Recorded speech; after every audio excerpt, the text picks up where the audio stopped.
ganda talaga ng ano I nito. love itong tugtog, no? Tugtog ng Ako rin. CKU. Ang entablado po ng Kada Umaga ay bukas po sa mga kada nating may katangi-tanging talento. Tulad ng ating featured kada ngayong umaga na ang talent ay singing at songwriting, mga kada. Mga kada to sing his debut single, Hindi Minahal. Sakit! Sino kaya yun? Give it up for our talentadong KU, Kyle Daniel. Akala mo hindi nasasaktan ang damdamin. Akala mo hindi ko alam ang iyong ginagawa sa tuwing ako'y di nakatingin. Akala mo ba wala akong nararamdaman? Pero sa totoo lang, ako'y nasasaktan. Hindi na babalik pa sa nakaraan. Hindi na hahayaan na ako'y muling masaktan. Hindi na babalik kung saan ako lang ang nagmamahal. Hindi ba hindi naman akong iyong minahal, ang iyong mahal. Aaminin ko na maraming beses kong gustong sumubok pa. Pero paano ang sarili ko? Paano naman ako kung ganito na lang palagi tayo? Hahayaan ko ba na lokohin ako? Pero paano ang puso ko? Totoong nagmamahal sa'yo. Kaya hindi na babalik pa sa nakaraan. Hindi na hahayaan na ako'y muling masaktan. Hindi na babalik kung saan ako lang ang nagmahal. Hindi ba hindi naman ako yung minahal? Hindi ba tama naman ako? Hindi ako yung hinahanap. Hindi ba di naman ako mahal? Kasi kung minahal mo ako, di ka magloloko. Inababalik pa sa karaan. Pangako ni hayaan na muling masaktan.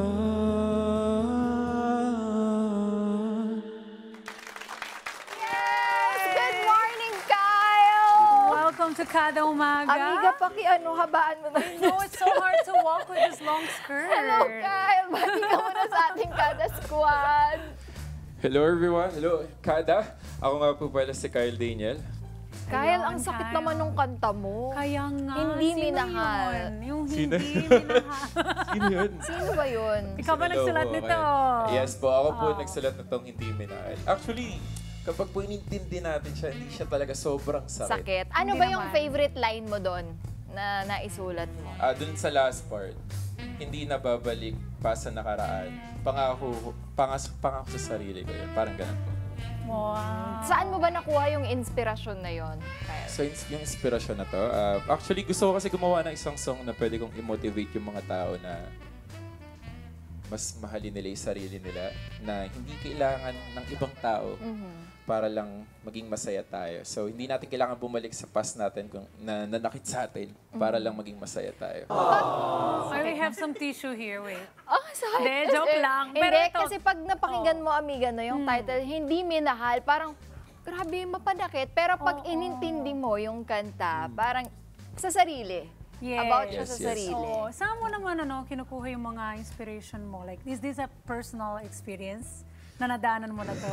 Siyempre naman. Ano po ba yan? Personal Grabe. experience. Okay lang aminin natin kasi nga mas maraming makaka-relate sa ganito. Kasi 'di ba lahat naman tayo may pinagdaanan ng mga ganyan sa mga times na rin na kapag nilagay mo ito sa art mo as an outlet, ang daming makarelate sa iyo.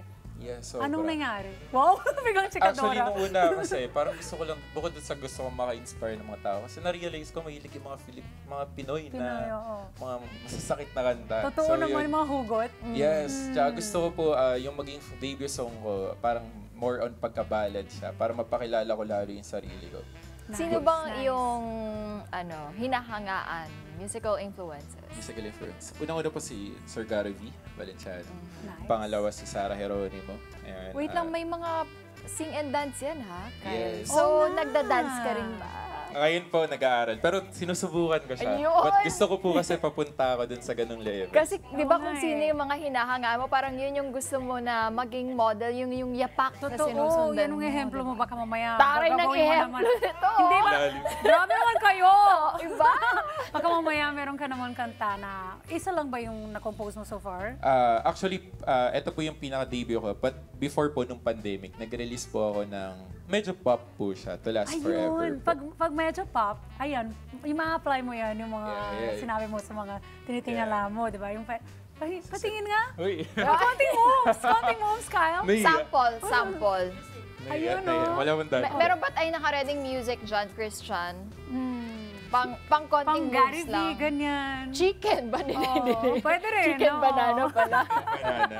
Chicken Pero banana. yun But- ang susunod mong ginagawa at Yeah. yun ang iyong parang training mo ngayon. Yeah, gusto ko po muna mag-focus ako sa ballad. Then gusto ko yung mga susunod na song ko medyo may pagka-pop na po talaga I love that. Oo. Ever since ba, nagsusulat ka na talaga? Ay, hindi. Nung una, gusto ko lang ibang tao nagsusulat para sa akin. But pinush nila ako ng manager ko din, na si Derek Rolly, na mag-try mo magsulat, ganun. Baka Mag-compose ng mamaya. sarili, di Kasi ba? hanggang sa nakakilala ko. So, yun. Galing. That's nice. That's Oh, nice. ayan, I may think ready na naka-ready. yung music natin. Kaya, Para makita namin yung moves mo ka. wow, Kala ko chicken nagtitiktok banana. talaga. Hindi ko alam yung step nun. Naiya ako. Kanina may mga nakita ko na photo. Sa mall ba yun? Ikaw ba ay nagkaroon ng Oo show? nga. Kanina may mga pinakitang photos. Ayan, Oh, yan. nasa stage ka. Yeah. Nagkaroon kami ng, parang in-invite po kami for a concert. Kami po yung mga isa sa mga nag-perform doon. How was it? Your experience? Grabe. Ayun, yun yung first time ko. Grabe yung kaba ko, but in the same time, nag-enjoy ako kasi parang napapalapit ako lalo sa dreams ko to perform. Kasi nakita ko ang daming mga taong natuwa sa'yo. Yes, sa mall show po Oo, yan. merong Ay, isang yeah. event doon. So, yun. Ikaw, Kyle, kailan ka ba nagsimula yung pag-perform mo sa harap ng ibang tao? Actually, before pa lang na ako live stream po. So, Ay, doon pa nice. lang nag-start na But ako it's different. mag-perform. It's different pa rin, no? Diba? Yung paging Kasi, person. kasi doon wala yung mga emotion sa mga tao. Yeah. Naging pressure ba or kinabahan ka nung kumanta ka na in front of a lot of people? Sobra yung Talaga? kaba. Ganda naman. Hindi Sa- naman mo naapektuhan eh. yung boses. Yun nga, Kasi hindi di ba ako pag confident kinakabahan, pa before eh. So, mas iba yung kaba ko. May But, stage fright. yeah, ng konti. pero nung nakita ko kasi yung mga tao na nag-e-enjoy din, in-enjoy ko din talaga. Iba ang feeling, Iba yung no? feeling Full kapag feeling. nakikita mo yung mga tao na Yun. nag-e-enjoy. that's the lesson. Kasi Yes. marami dito sa ating mga kada na talented, pero pag tapak sa stage at nakita na yung maraming tao, wala na, Oo, pinapangunahan na ng kaba. Parang ayaw Kaya na. kung may lesson ka na natutunan, syempre madami ka na rin pinagdaanan, Kyle. Ano yung lesson na yun para ma-share mo sa mga kaba? Ayun, na okay lang nakabahan tayo, normal lang siya. But mas maganda kung i-enjoy natin yung every moment na nandun tayo kasi hindi natin masasabi kung ano yung mga susunod na mangyayari sa atin. So, always give your best sa mga performance na gagawin natin. Yun. At ito lang, may tatanong lang kami sa iyo, no, Kyle? Kasi dito, lagi naming tinatanong to at minsan naging totoo talaga. Sino ba ang dream mo magka-collab? Minsan kasi may mga dumadaan dito, launching pa lang ng kanta nila. Pagkatapos nito, ng kada umaga, susunod niyan, trending na sila. Tapos kung sino yung pangarap Dream nila nila maging- makakolab. Oo, nangyayari talaga yon. So medyo swerte po kami. Thank you Joke. po. Thank you. Sino Parang ang ito iyong yung dream blessing ko. makakolab? Sino ba yung dream mo Ah, makakolab? Dream ko talaga makakolab po. Si Sir Gary Valenciano po, si Sara Geronimo. oo. Tapos sa mga bagong generation po, TJ Monterde. Oh, yes. Yan. Oo. Maki, gagaling nila magsulat eh. Galing, Kaya no? po- Yung Na-inspire ka palagi. sa kanila. Yeah, sa sobra mga po. kanta. Pinapakinggan ko po lagi yung mga kanta nila. Galing. Eh, mapapakinggan na ba ito ng mga kada natin ang iyong kinanta kanina na Hindi Minahal? Yes po. Again, ako nga po pala si Kyle Daniel, mga kada. Mapapakinggan nyo na po ang aking kanta na Hindi Minahal sa all digital platforms. Yun po. Yeah. Kyle, if you're not a singer and songwriter, sa tingin mo ano ka ngayon? Nagtatrabaho po ako bilang isang engineer. Wow! Well, Yun you yung can mga nakaka-amaze din eh, Totoo. no? Grabe naman Galing. ka-talented. Grabe ka Thank you talent. so much, Thank you for Kyle. sharing your talent with Thank you us. po. Your Sana social enjoy media mo na account, rin. share mo na rin sa mga kada natin. And you can follow me on my all social media accounts. Ang pangalan ko po doon ay It's Kyle Daniel. Yan po. Lahat po yun. Kyle Daniel Official din po sa Facebook page. Thank you, Kyle. Maraming salamat. so much. Hopefully, makapag-create ka pa ng marami pang kanta para marami ding mga kada yung ma-inspire sa mga gagawin mong kanta. And, ngayon pa lang, congratulations. Congrats, na. Pwede ko palang batiin, mami ko, saglit lang. Sure! Happy birthday, mami! Uy, ka-birthday ni Mama Ka-birthday Dri. ng mama ko. Yeah, talaga? Anong handa nyo? Wala, nasa ibang wala. bansa sila. Oh. Makikikain sana kami. Happy Ayan. birthday Happy birthday, po. Mommy. Nasaan siya ngayon? Sa UAE. UAE. Sa UAE. Wow. Name ni Mami. Mami Cherry. Alam Mami ko. Mami Cherry. Happy Happy birthday. birthday. Happy birthday! O mga kada, kung may birthday man, kung birthday niyo po ngayon, mag-message lang para mabati namin kayo dito sa Kada Umaga. Hi mga Kanet 25! This is Emma Tiglao. For more Kada Umaga updates, just click the subscribe button and follow us on Net25 social media pages at Net25 TV and at Net25 Entertainment Facebook page.